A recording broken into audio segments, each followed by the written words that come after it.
આજે 2024નું ભારતનું મહાપર્વ એટલે ચૂંટણીનું પર્વ જેને આપણે કહીએ છીએ કે જે ચૂંટણી ગવર્નન્સ આ દેશનું મજબૂત કરવા માટે 5 વર્ષે જે ભારત સરકારની તૈયારીઓ માટે હોય છે.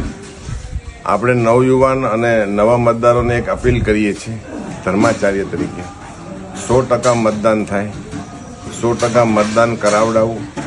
આપણા દેશને મજબૂત કરવા માટે આપણી સંસ્કૃતિ, આપણી ધરોહર, આપણી સનાતનતાને વિશેષ જાગૃત લાવવા માટે આપણા દેશનું ગવર્નન્સ પરફેક્ટ વ્યક્તિઓ દ્વારા ચાલે છે, પરફેક્ટ ટીમ દ્વારા ચાલે છે. રાષ્ટ્રીય આંતરરાષ્ટ્રીય લેવલે આપણો જે 11મો ક્રમ હતો અર્થવ્યવસ્થામાં, એ આપણે વર્તમાનમાં 5મા ક્રમમાં છે.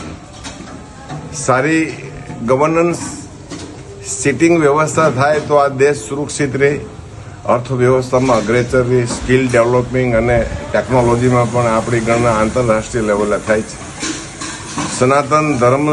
સનાતનથી આપણા દેશને હિન્દુસ્તાન કહેવામાં આવે છે.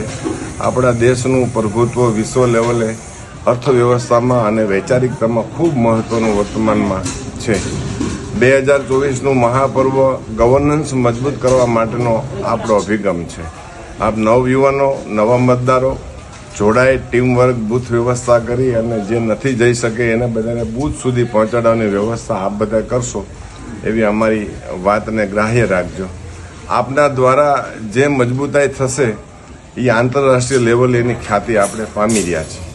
વર્તમાન આપણું ખૂબ ઉજળું છે, ભવિષ્યની ચિંતા છે.